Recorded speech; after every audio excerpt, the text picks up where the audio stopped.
Buenos días, Dios les bendiga. Estamos de nuevo en el aire en su programa Creyentes. La gloria sea para nuestro Padre eterno que está con nosotros cada mañana. Queremos darle la bienvenida en esta hora a nuestra querida hermana Gira. Gira, Dios te bendiga. Dios te bendiga, Antonio. Dios bendiga, Arturo. De verdad que hoy es un día maravilloso para agradecer a Dios que nos ha regalado una semana fresca con lluvias para aclimatar el calor. Amén. Así es. Vamos a saludar a nuestras chicas de Cristoción. Un día, un día más donde Dios nos permite saludarlas, decirle que la amamos y que son importantes para cada uno de nosotros. Esas damas de Cristoción que siempre están ahí atentas, las Uriel, las maestras, las ayuda. De verdad un equipo maravilloso. Saludar también de una manera especial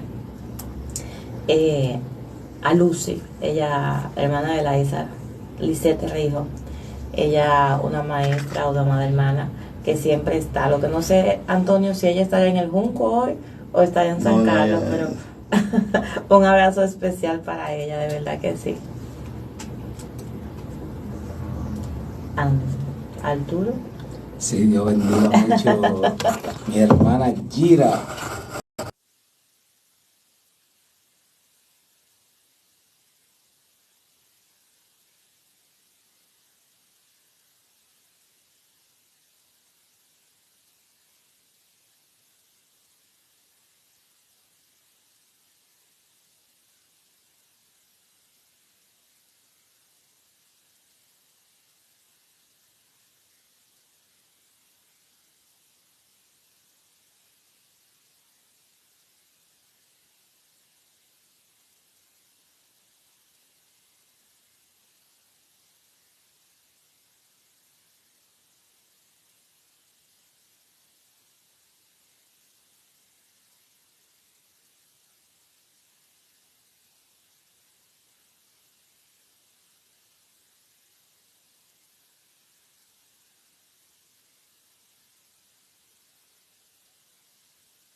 hacia dónde se dirigía, el estado de ánimo que llevaba y qué lo llevó a tomar ese camino. Él estaba ubicado en ese momento donde leímos en una posición que fue llevado por temor, fue llevado por la consecuencia de su temor, porque nosotros podemos tener temor en un momento determinado. Ahora, ¿qué hacemos y cuáles son las consecuencias? Entonces él se orientó y se ubicó en un lugar no el más adecuado, pero no obstante a eso, Dios lo sustenta de una manera sobrenatural, lo alimenta, él come y vuelve a dormirse, y vuelve y Dios le habla a él, entendiendo como también Dios entiende cuando nosotros atravesamos por diversas pruebas y situaciones emocionales que a veces nos embaten tan fuerte. Pero Elías estaba perdiendo de vista algo, y como consecuencia de perder de vista ese algo, él se enfocó en la amenaza. Ahí él no pensó en Dios, un hombre con tanta victoria, y acababa de tener una gran victoria y un gran respaldo de Dios. Sin embargo, en ese momento él conduce su vida hasta un punto donde no solamente camina por un día, sino que se esconde y quiere morirse. O sea, él entendía como un hombre de Dios que no se podía quitar la vida, pero él apela a Dios para que se la quite, que se lo lleve. Y dice que él no es mejor que sus padres. Y comienza a expresar una serie de cosas que creo que estaban en su corazón antes, pero fue el momento de expresarla, porque muchas veces nosotros en tiempo de bonanza hay cosas que no conocemos, y hay cosas que empezamos a conocer cuando hay turbulencia, cuando hay situaciones de amenaza para nuestras vidas. Entonces él empezó a hablarle a Dios, o a responderle.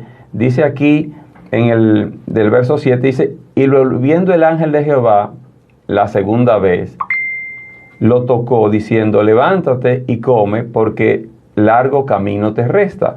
Hay algo que al ojo humano o al criterio humano resulta como contraproducente. Un hombre que quiere morirse, que dice: yo no quiero seguir más. Como uno puede llegar a un estado emocional, a sentirse, pero Dios le dice: levántate que te resta un largo camino. O sea, tú dices que las cosas se acabaron, que ya tú te quieres ir, pero yo digo que hay un largo camino que te resta. Se lo comunica, y era un hombre con una gran trayectoria. El ministerio de Elías duró aproximadamente 13 años. No fue un largo ministerio, a diferencia del sucesor de él, que fue el doble prácticamente. Sin embargo, él le dice que te resta un largo camino. Hay algo impresionante. Yo no sé cuánto tiempo transcurrió de esta palabra que acabo de leer en el verso 8, te resta largo camino, y la que vamos a leer más adelante, donde Dios le pone el fin al ministerio de Elías, después que le dice que te resta largo camino. Hay algo importante que señalar. Dios es un Dios soberano, todopoderoso, pero nosotros somos responsables de lo que Dios pone en nuestra vida, y somos responsables de cómo administramos lo que Dios pone. Dios no se impone ni obliga. Por eso cuando se iba a construir el tabernáculo de Moisés, Dios dice: de todo varón, o sea, la ofrenda que trajera, o sea, no era una imposición, era que la trajera de voluntad, de corazón. O sea, no era que, mire, dile a aquel que dé esto, no. Y entonces Dios se la recibía, pero Él dice que traigan esto, pero de voluntad y de corazón. No era imposición. De la misma manera, el servicio a Dios no es una imposición, aunque uno puede sentir la carga, porque cuando Dios pone algo, dice Pablo, dice: se me ha impuesto una necesidad de predicar el evangelio, ahí de mí si no lo predico. O sea, él tenía esa necesidad. Ahora nosotros podemos optar por otra cosa en la parte responsable. Nosotros podemos decir: no, yo no quiero hacer esto. Elías dijo: yo me voy por aquí, y se sentó allí y dijo que quería morirse. Entonces Dios le dice que te resta un largo camino. Entonces dice: se levantó pues, y comió y bebió, y fortalecido con aquella comida, caminó 40 días. Al principio caminó un día de camino, entonces ahora caminó 40 días con la fuerza que le dio de la comida provista por Dios de una manera sobrenatural. Dice que los cuervos lo alimentaron.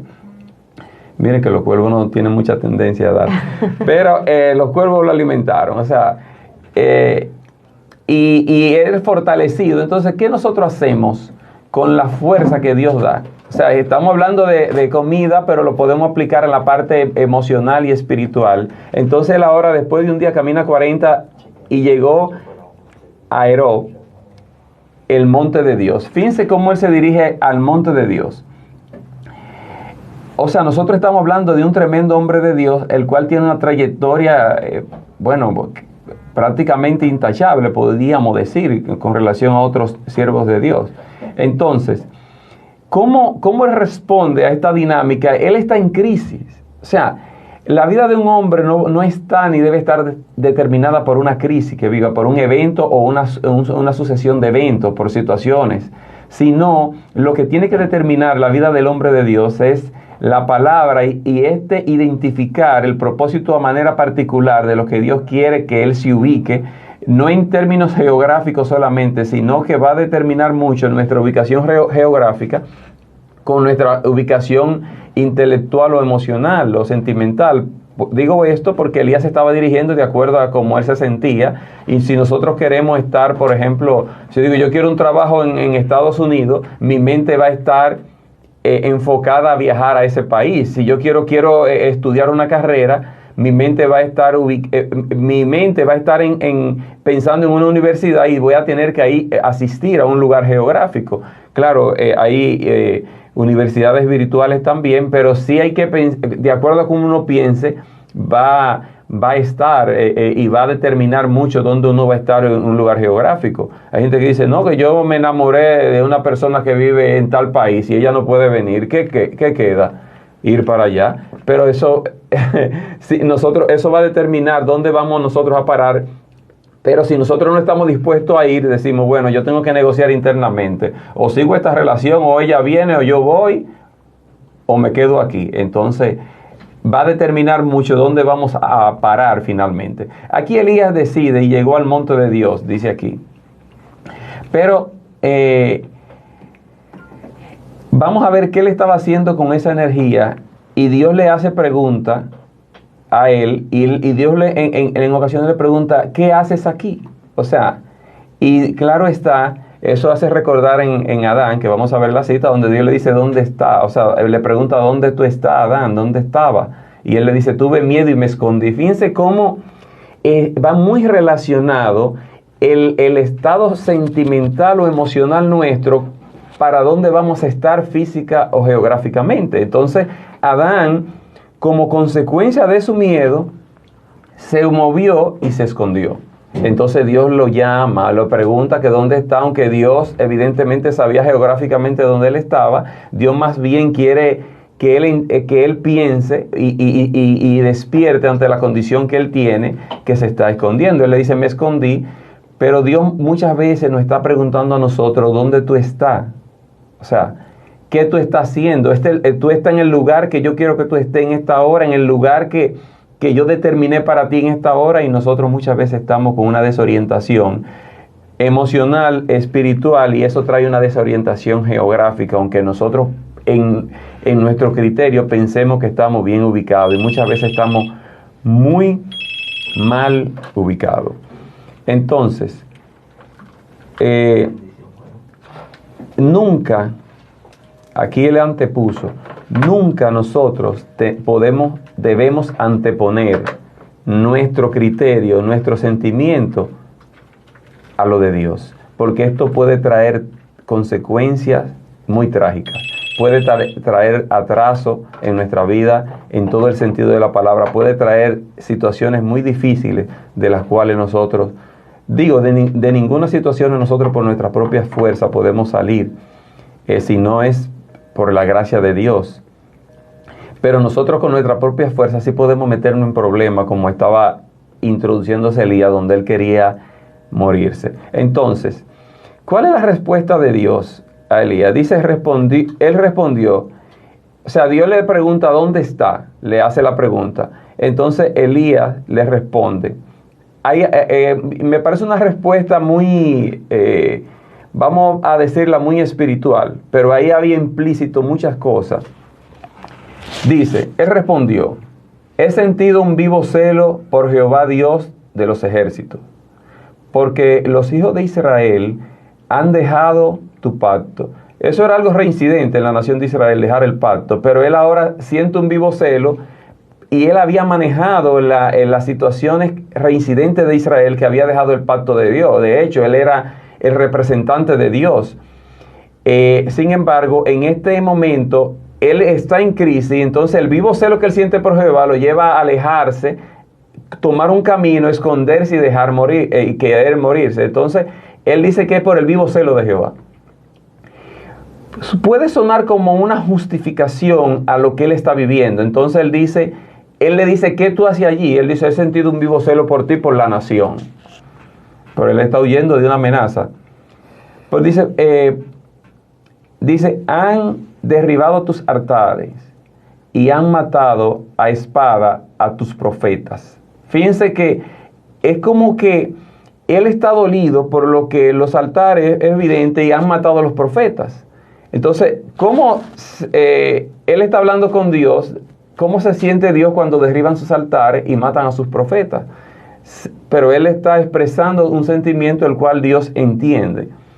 Y sigue diciendo, hay algo impresionante aquí. Él se cree y solo yo he quedado. O sea, yo solo he quedado, pero si tú eres el único que queda y te duele lo que está haciendo el pueblo y tú quieres que te maten, entonces tú no tienes empatía o que como representante de Dios en favor del pueblo y favor de tu misma vida, entonces tú vas a dejar desamparada a la nación donde tú eres el representante de Dios, el hombre capacitado por Dios, el hombre llamado por Dios a un ejercicio ministerial de alta trascendencia. Entonces, él dice, solo yo he quedado.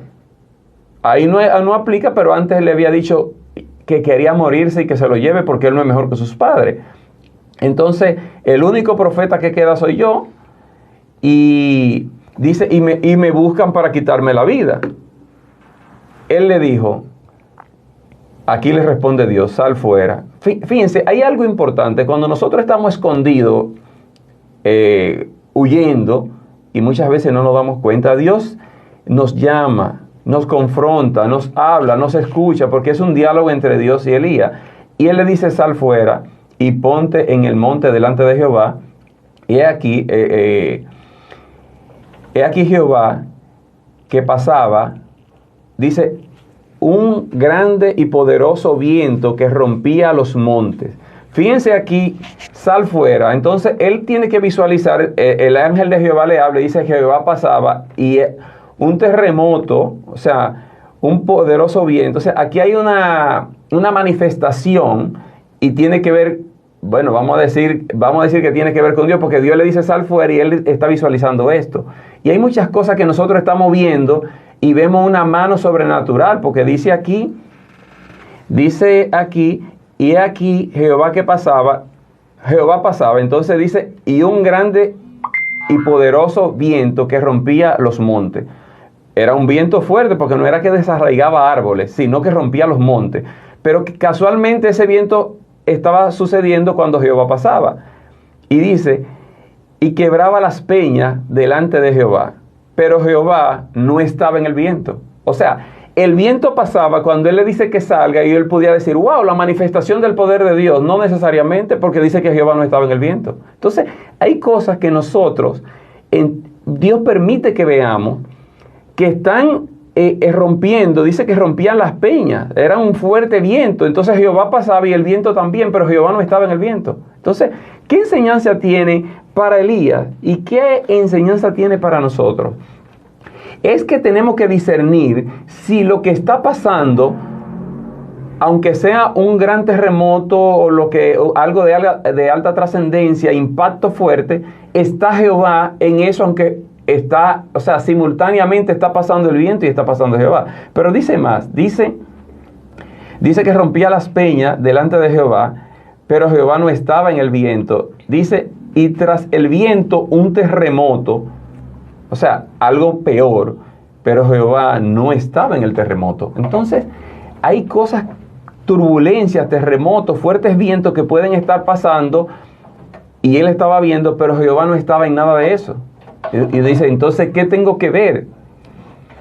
¿Cómo podemos escuchar y entender la voluntad de Dios? O sea, ¿cómo? Yo diría, bueno, tenemos la Biblia. O sea, la voluntad de Dios expresa está en la palabra. Y ahí la tenemos, pero muchas veces nosotros tenemos la palabra y estamos confundidos y mal ubicados o desubicados. Y nosotros queremos una respuesta de Dios, leemos y leemos, preguntamos y no encontramos respuesta. Elías estaba pasando por un terrible problema, pero Dios estaba tratando con Elías de la misma manera, independientemente de cuál sea la situación o problema, sea interno o externo que estemos nosotros pasando. Dios está tratando. Ahora bien, ¿dónde está Dios en el problema? Porque Dios no estaba ni en el fuerte viento ni en el terremoto, aunque Él pasaba a su vez por allí. Y fue Él que le dijo: sal. Entonces, ese asunto de discernir, esto tiene mucho que ver a manera particular, porque nosotros muchas veces estamos involucrados en nuestro ejercicio ministerial, hablando con las personas que escuchan, que están envueltas en un ministerio, o a nivel congregacional, a nivel, pero hay algo particular del ministro que tiene que ser tratado por Dios, y nosotros tenemos la responsabilidad de identificarlo, como acabo de decir de Elías. Elías llegaba de una gran victoria y por eso fue amenazado, de un gran respaldo de Dios. O sea, él estaba en su ejercicio ministerial en favor del pueblo y frente a las autoridades que estaban en ese momento, que era Jezabel, su esposo, que era el rey. Entonces, él salió huyendo. Ahora él está en un proceso particular, donde él está solo, escondido, con deseo de morirse, y Dios está hablando con él a manera particular, aunque él era un profeta para Israel y en favor de Israel. Entonces, aquí se da una trama interesante, el cual nosotros estamos viendo a Elías, pero nosotros podemos vernos en una situación similar a la de Elías en cuanto a los sentimientos se refiere, y nuestra ubicación tanto geográfica, qué voy a hacer, dónde debo ir, qué debo decidir. Entonces, podemos estar confundidos. Ahora, ¿qué dice Dios? Entonces dice, bueno, ahora perdí dónde me quedé, pero vamos a ver cómo lo encontramos. Entonces, y dice, y hay algo, dice, y tras el terremoto, no se quedó en el terremoto, ahí fue que me quedé, un fuego, pero Jehová no estaba en el fuego. O sea, viento fuerte, un terremoto, aquí no dice de cuánto punto era, pero había un terremoto. Y Elías estaba visualizando todo esto. Entonces también después del terremoto, un fuego. O sea, cosas, Elías que tiene una amenaza donde quieren matar y surgen estas cosas. ¿Y qué quiere Dios que entienda Elías? ¿Qué quiere Dios que entendamos nosotros? Un fuego. Pero hay el mismo detalle. Hay, tres eventos diferentes, pero hay algo en común. Jehová tampoco estaba en el fuego. Ahora viene algo más. Tras el fuego, un silbo apacible y delicado. Y cuando lo oyó Elías, cubrió su rostro con su manto y salió y se puso a la puerta de la cueva, y he aquí vino a él una voz diciendo: ¿qué haces aquí? O sea, una pregunta. Él caminó un día, después caminó 24 días, no me acuerdo, muchos días. Entonces, ¿qué haces aquí? O sea, si Dios está haciendo esa pregunta, ¿qué haces aquí? Nosotros podemos decir: ¿estoy en el lugar correcto? ¿Estoy en el lugar que yo quiero? ¿Estoy en el lugar que me llevan las situaciones? ¿O estoy en el lugar correcto que tú quieres para mí en este momento? Elías, ¿qué haces aquí? O sea, Dios le está preguntando: ¿qué haces aquí? Hay algo que voy a leer. Dice David en uno de sus salmos, específicamente en el 40, él comienza a hablar y dice, pacientemente esperé a Jehová. O sea, acabo de leer en el silbo apacible y delicado, ahí sí estaba Dios. David dice: pacientemente esperé a Jehová. O sea, el silbido apacible, me habla de paciencia. Y David, cuando esperó pacientemente a Jehová, dice que Jehová, dice, se inclinó a mí y oyó mi clamor. Pero cuando él esperó pacientemente, ahora, ¿qué viene como resultado? O sea, uno dice, bueno, él estaba tranquilo. Dice que el que pide paciencia, dice que el que pide paciencia pide prueba. Entonces la prueba puede traer paciencia, porque si Dios para dar paciencia permite prueba, entonces a través de la prueba se consigue paciencia. Entonces, si David esperó pacientemente en Jehová, era porque él había liberado una gran batalla. Y aquí Dios está hablándole a Elías que después de todos esos movimientos impetuosos que vimos, Dios se mueve en el silbido apacible, y en turbulencia, en desesperación, allí Dios nos guarda, nos cuida, pero no se está moviendo y nosotros no estamos aptos para nosotros recibir la orientación y la ubicación que Dios quiere para nosotros. Entonces, dice que Dios le oyó ahora y me hizo sacar, ¿de dónde? Del pozo de la desesperación. Un pozo puede ser una cueva. David era un hombre que anduvo y cuando escribe creo que estaba huyendo. Entonces un pozo puede ser un escondite de un enemigo. Elías se quería esconder. Entonces allí el pozo él no lo describe como un lugar de refugio. Elías tenía la cueva como un lugar de refugio. Aquí David no describe el pozo como un lugar de refugio, sino lo describe como un pozo de la desesperación. Esto quiere decir que él estuvo desesperado, o él está ilustrando en sentido figurado su situación. Entonces cuando Jehová lo oyó fue que lo hizo salir del pozo de la desesperación, pero él tuvo que esperar paciente. Pero antes de entrar en esa paciencia, él vivió una desesperación, y por eso él determina e ilustra esto y dice, ese es el pozo de la desesperación. Yo no sé en qué pozo de desesperación podemos encontrarnos nosotros en este momento de la vida o una situación, pero Dios puede, si nosotros aprendemos a esperar paciente, bueno, es una combinación un poquito difícil, pero esperar paciente, ¿dónde? En el pozo de la desesperación. Pero David tuvo que aprender, si en el pozo de la desesperación nos mantenemos desesperados, no vamos a recibir la respuesta de Dios, que él la comienza a decir al principio que leí. Dice, pacientemente esperé y él se inclinó y me oyó. Entonces, hay que estar, aún estando en el pozo de la desesperación, yo no sé cómo David lo llama así, yo no sé cuál situación nosotros podemos identificarla como pozo de desesperación, pero Dios te dice, yo estoy en el silbido apacible. En el pozo de la desesperación aprende a esperar paciente, porque yo me voy a inclinar y voy a oír tu clamor. Y como consecuencia de esto, entonces dice, y me hizo sacar del pozo de la desesperación. Fíjense que él no podía salir, Dios lo hizo sacar del lodo cenagoso. O sea, él estaba en un terreno cenagoso, no estaba pisando firme. Y muchas veces nuestra ubicación no está en terreno firme. Dice, puso mis pies sobre peña. La peña habla de Cristo. Él estaba en un lodo cenagoso. Entonces, o sea, no solamente el lodo, sino cenagoso. Entonces, él no tenía estabilidad. Nosotros podemos sentirnos desubicados y sin estabilidad, pero Dios quiere dar eso que dio a David a cada uno de nosotros. Dice, puso mis pies sobre peña y enderezó mis pasos. Sus pasos estaban torcidos. Entonces, él lo enderezó. Puso luego en mi boca un cántico nuevo y una alabanza a nuestro Dios. Entonces, nosotros tenemos el deseo de alabar, pero en el pozo de la desesperación, desesperado, en lodo cenagoso, ¿qué alabanza va a salir de nosotros? Aunque querramos alabar. Entonces hay que pensar en esto. Me desubiqué en tiempo y espacio. Bueno, vamos para ir finalizando.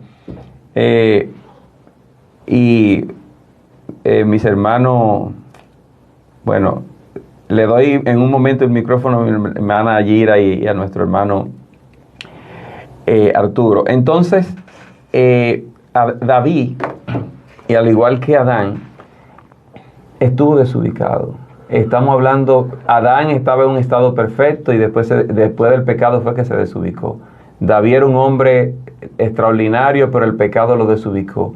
¿Qué estamos haciendo nosotros en nuestras vidas?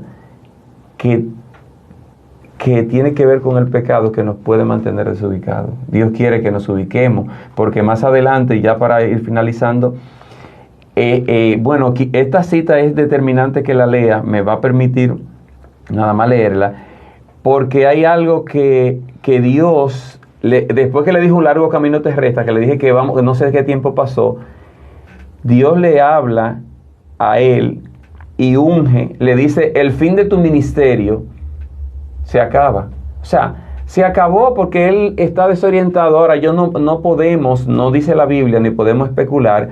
Yo sí sé que dice la Biblia que Dios le puso fin al ministerio y lo mandó a ungir a Eliseo y a 3 personas más, porque este era un hombre experimentado y capacitado. Eliseo no tenía la capacitación ni la experiencia. Sin embargo, Dios le dice, unge a Eliseo y utiliza 3 personas en sustitución de Elías. Y después Eliseo fue un hombre que superó en milagros, en tiempo, el ministerio de Elías. Entonces Dios le pone, lo que Dios quiere es que nos ubiquemos, porque la obra de Dios, ni Dios se detiene, nosotros no podemos detener, pero Dios no. Entonces Dios le puso el fin al ministerio, después que le había dicho un largo camino te resta, porque él se mantenía en una desorientación, porque estaban predominando sus sentimientos. No estoy diciendo que él estaba en pecado, pero fue Dios quien le dijo allí, ya esta parte sí que la quiero leer, dice, y le dijo Jehová, ve y vuélvete por tu camino, por el desierto de Damasco, y llegarás y ungirás a Hazael por rey de Siria, y a Jehú, hijo de Nimsi, ungirás por rey sobre Israel, y a Elías, hijo de Safat, de haber, bueno, esos nombres son muy complicados, para que sea profeta en tu lugar. Y el que escapare de la espada de Hazer, Jehú lo matará. Y el que escapare de la espada de Jehú, Eliseo lo matará. Entonces, comienza a decirle lo que iba a hacer suceder en el ministerio de ellos. Entonces, unge a Eliseo, aunque no sabía de Jehová, no era inexperto, no sabía nada. Sin embargo, Dios... y dice, tengo un remanente que no han doblado mis rodillas. Entonces, este hombre se sintió que era el único y así lo expresó. Sin embargo, Dios lo trata, él como que se queda medio enchivado. Claro, Dios se lo llevó, es un hombre extraordinario, pero podemos entender muchas cosas cuando Dios le dice, úngelo en tu lugar, después que le dice, el largo camino te resta. Él duró aproximadamente 10 años capacitando a estas personas, pero su ministerio, el sucesor fue Eliseo, y ya nosotros conocemos la historia. Entonces tenemos que tener sumo cuidado cómo ministramos y cómo estamos ubicados en cuanto a Dios y nuestra vida ministerial. Entrego los micrófonos, Dios le bendiga y Dios le guarde. Gloria a Dios. Excelente, como diría nuestro hermano Jorge, tremendo mensaje. Ya porque para este tiempo hay un problema de desubicación. Esa pregunta, ¿qué haces aquí, Elías? Sería una pregunta que todos deberíamos de hacernos. ¿Qué hacemos aquí? ¿Estamos en el lugar donde Dios quiere que estemos? Ya llegamos al lugar, o sea, vamos a ir escalando hasta llegar a la estatura del varón perfecto, pero ¿vamos caminando en pos al plan de Dios o estamos totalmente desorientados? ¿Estamos donde en el tiempo específico tenemos que estar o estamos distraídos en el mundo y desorientados? De verdad que es un excelente mensaje para este tiempo, porque de verdad que todas las atracciones del mundo está distrayendo la vida del cristiano. Antes el cristiano se diferenciaba de aquí, ahí mismo ahora hay que comenzar a ver y quitar cosas para que el testimonio de una persona sea coherente con lo que está llevando, con el mensaje de Dios. Vamos a estar permitiendo que nuestro hermano Moisés haga una oración por la iglesia y por aquellos hermanos que necesitan tener una brújula y volver a orientarse. Gloria a Dios. Gracias, Padre, por este tiempo, por bendecirnos con tu palabra. Gracias, Señor, porque tú, Señor, en medio de las dificultades, en medio de las situaciones más difíciles, donde en ocasiones podemos no querer seguir viviendo, tú estás allí, Señor. Así como con Elías, tú te muestras a nosotros, nos habla, nos ubica, Señor. Ayúdanos a tener la humildad, Señor, para nosotros poder recibir de ti. Señor, verte a ti en el silbido apacible, que es donde tú te mueves, en la paciencia, Señor, y muchas veces tan turbado no podemos ver tu grandeza, como estaba Marta, Señor, sirviendo pero turbada, y no tomó la parte que tomó María, que estaba tranquila. Señor, ayúdanos a ejercer el ministerio, y aquellos que no te conocen, Señor, que puedan en medio de su turbación entender y saber que tú quieres que ellos tengan paz. La única paz que solo tú puedes dar, aquella que sobrepasa todo entendimiento. Presentamos, Señor, tu iglesia para que tú dirijas, Señor, y estemos ubicados, y aquellos que no te conocen y están totalmente desubicados y creyendo que están bien, que ellos puedan entender, Señor, porque solamente tú das la luz y nosotros podemos acceder, Señor, a tu llamado. En el nombre de Jesús, bendice esta audiencia. Bendice, Señor, cada persona que esté en sintonía, y que tú, Señor, le haga la pregunta y que ellos puedan responder, Señor, y sepan responder dónde están, Señor, porque tú te ocupas, Señor, y quieres saber dónde estamos, no solamente en términos geográficos, sino en términos espirituales, emocionales y sentimentales. Gracias, Señor, por tu atención, por tu cuidado, por tus bondades y tu gracia sobre nosotros. En el nombre de Jesús, amén. Gloria a Dios. Amén. Dios bendiga. Esto ha sido todo por hoy de nuestro programa Creyente. Agradecido de Dios. Continúe disfrutando de su emisora, y que tenga un excelente y maravilloso día. Dios bendiga.